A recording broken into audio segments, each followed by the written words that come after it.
fato é por conta disso daí, ó. Na democracia relativa, eles expuseram a foto. Esse sim, um verdadeiro cachorrinho de Alexandre de Moraes. Talvez eu utilize aqui o argumento errado, o adjetivo errado. Porque cachorro, ele é leal ao seu dono, porque ele tem uma relação de amizade. Quem faz as coisas por poder e por dinheiro merece ser chamado de putinha do Alexandre de Moraes. Putinha do Alexandre de Moraes. O senhor é um covarde, senhor delegado Schor. No discurso, Eduardo Bolsonaro afirmou que Fábio Schor era um verdadeiro cachorrinho de Alexandre de Moraes e que também merecia ser chamado de putinha de Alexandre de Moraes. Com base no vídeo do discurso, a Polícia Federal abriu, em agosto, uma investigação. Parabéns, policiais federais. O cara se forma em direito, faz um concurso público dificílimo e ele acha que vai combater o crime organizado. Não, ele vai ficar verificando o que o deputado federal com imunidade parlamentar fala, né? Aí aqui embaixo nós temos ainda: a investigação contra os parlamentares foi instaurada pela Polícia Federal conjuntamente por ordem do delegado Luiz Eduardo Navajas, chefe de gabinete do atual diretor-geral Andrei Rodrigues. Parabéns, o mais alto nível da PF, o chefe de gabinete do diretor-geral agora virou fiscal do que delegado fala. Porque, de repente, tem algum delegado aí sensível que vai se doer com as nossas falas, né? Você acha que o cara vai virar polícia, vai ser bruto, vai combater o crime, vai tirar gente perigosa de circulação? Não. O cara vai e o chefe de gabinete do diretor-geral faz uma coisa dessa. Que ridículo, Polícia Federal, meu Deus do céu. Como em poucos anos conseguiram jogar na lama o nome de uma instituição que era respeitado, que quando passava pelo aeroporto, as pessoas paravam para dar parabéns, porque estava botando corrupto.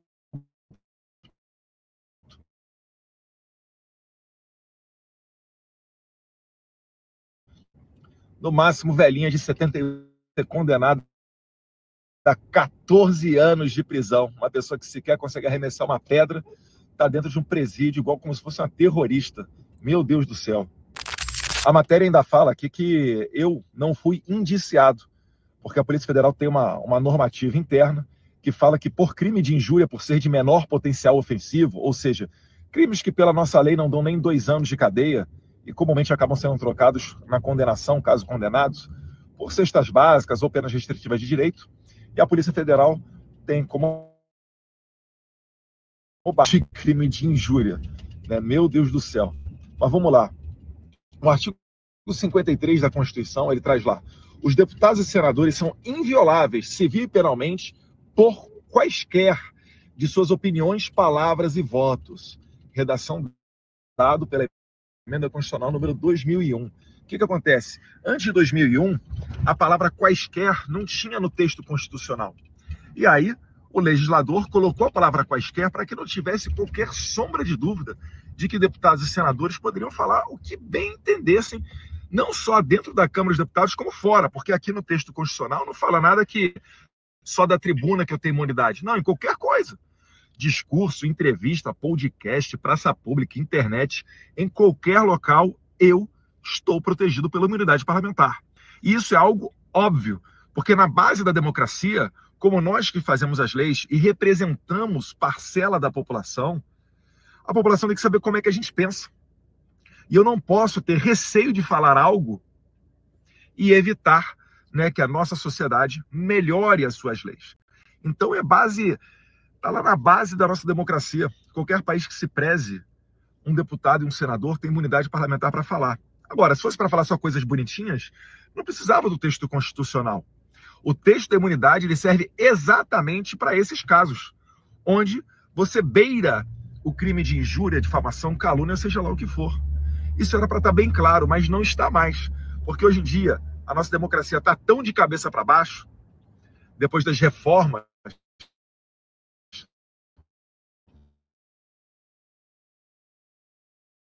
federal, depois das novas interpretações, mutações constitucionais de ser editor da sociedade, que aí traz essas anomalias. E nesse ambiente, até mesmo delegados federais estão se sentindo à vontade para tentar enquadrar deputados. Para quê? Para que eu tenha o efeito de pensar antes de falar e eu ficar quieto. Ou seja, no final das contas, é um delegado federal tentando nos censurar. Pelo amor de Deus. Não vão conseguir. Eu prefiro perder o meu mandato. Se eu não puder chamar um delegado federal das atribuições, né, dos adjetivos que eu pensar, se eu não puder sequer fazer isso de um servidor público que presta satisfação à população e tem sim o seu salário pago através do dinheiro dos nossos impostos, se eu não puder nem fazer isso, de que adianta ser deputado? Aí realmente é melhor ser caçado mesmo e tirar o time de campo. Né? Entrega logo o Brasil para ter um nível igual ao da Venezuela. Pessoal, não para por aqui, hein? Não para por aqui. Dá mais uma olhada nessa aqui também, olha só.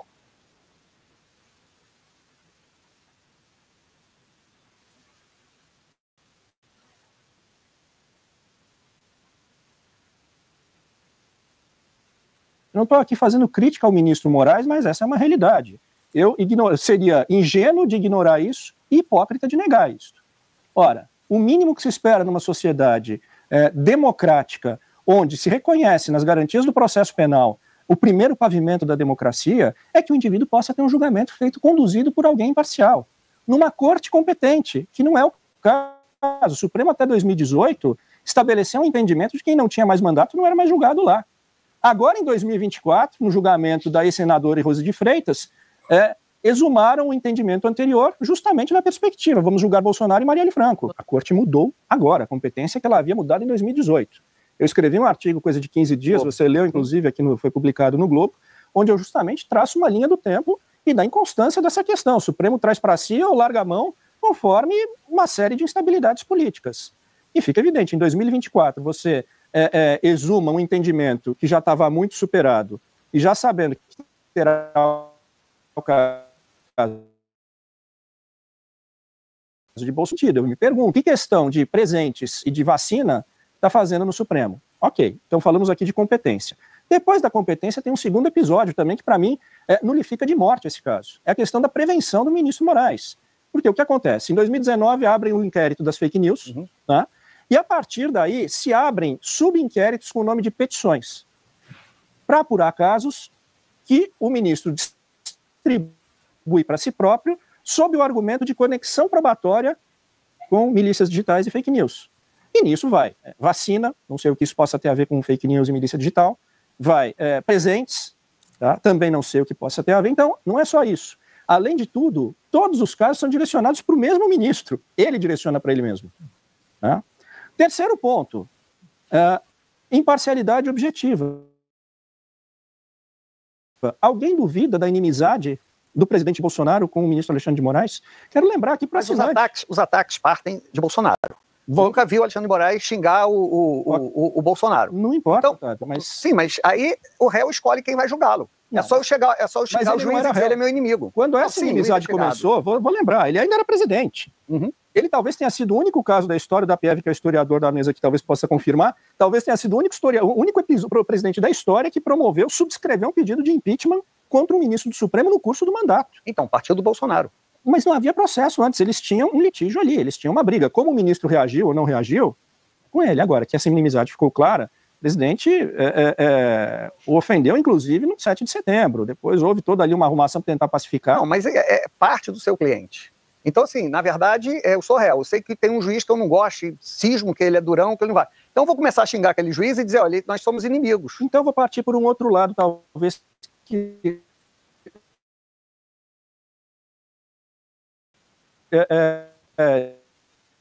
12 de setembro, publicou uma série de 12 matérias na primeira folha, subscrita pelo jornalista Glenn Greenwald, cujas credenciais acho que são indiscutíveis aqui, talvez seja o jornalista que hoje vive no Brasil com maiores credenciais, vencedor do Pulitzer, inclusive, onde ele descortina o aparelhamento do TSE para as decisões do ministro Alexandre de Moraes, em prejuízo de conhecidos bolsonaristas, inclusive, lá um áudio do ex-assessor, dizendo que o ministro queria pegar o Eduardo Bolsonaro. Está publicado e os áudios estão lá, todos nós conhecemos, ficou até apelidado de vaza-toga. E esse fato foi deixado de lado. O Bolsonaro, então, fugiu do país no final de dezembro porque ele achava, pelo que o senhor está dizendo, que essa junta militar aí ia dar um golpe nele. Não, ele não sabia disso. Esse plano, esse punhal... ele está sabendo com a gente. Esse agora. Punhal verde amarelo nunca chegou ao conhecimento dele, Andréia. Nunca chegou ao conhecimento dele. Até porque o punhal verde amarelo eram duas etapas. A etapa violenta, vamos dizer assim, né? E a etapa Mas então por que ele foi para os Estados Unidos daquele jeito ali no fim de maio? Olha, foi um período sabático para ele, André. Muitos ex-presidentes, até vou fazer uma pesquisa disso, muito presidente, quando deixa o cargo... Mas ele não tinha deixado, foi no exercício. Mas passa a faixa, né? Foi no exercício. Foi dia 30, né? Faltava um dia. Ele foi no dia 30 de dezembro. E passa a faixa, né? Não estava reconhecendo a eleição. Passa a faixa também, a gente pode falar um pouquinho de opinião pessoal, não jurídica. Honestamente, acho que esse ritual de passar a faixa, quer dizer, eles se xingam a eleição inteira. Quem devia passar a faixa é o presidente do Congresso. Mas o senhor está acompanhando a eleição nos Estados Unidos. O Biden não vai lá. Mas não é uma recusa também reconhecer o resultado eleitoral que ele dizia que foi fraudado. Eu acho que era uma recusa pessoal, porque ele e o Lula passaram a eleição se xingando, um de genocida, outro de ladrão. Mas, doutor, não, desculpa. Ser adversário é uma coisa. Não reconhecer uma...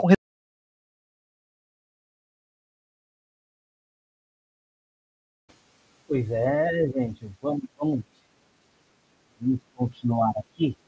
Eu tenho mais uma questão aqui que eu quero compartilhar com vocês. Vamos lá. Mais um giro aqui rápido. Olha essa aqui.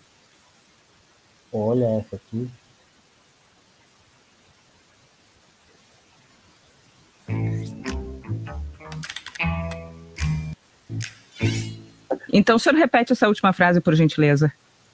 Oi? Não, obrigado pela oportunidade. Né? Quiser, quando voltar ao Brasil, quer conversar, um sinal melhor, a gente conversa mais sobre isso aí, você fica à vontade. Não, o espaço está aberto aqui ainda para o senhor. Isso vai discutir qualquer assunto aí. Perfeito, muito obrigada. O Brasil, você falou que a pergunta, né? Perguntar para o povo agora, o Brasil está melhor agora ou estava melhor comigo lá atrás? Como é que está o preço dos mantimentos no supermercado? Como é que está a picanha para o povo? O senhor está inelegível, qual é a sua pretensão futura? Seu filho concorrer? O senhor tem alguma coisa? E me elegi para um julgamento político, porque me reuni com embaixadores. Não fiz como o Lula, se reuniu com traficantes no Morro do Alemão. O senhor espera reverter isso de alguma forma? Aí, havendo justiça, eu nem deveria ter sido condenado. Mas o TSE era parcial. Agora o TSE está equilibrado lá. Tudo pode acontecer. Mas não é por mim, não tem objeção pelo poder. O senhor tem algum sucessor preferido para 2026? Não, sou eu mesmo. O senhor mesmo? Filho politicamente, sou eu mesmo. Mas se o senhor não pudesse ser candidato, seu filho, Eduardo, seria o seu nome de preferência ou o governador de São Paulo? Não, vou indicar você.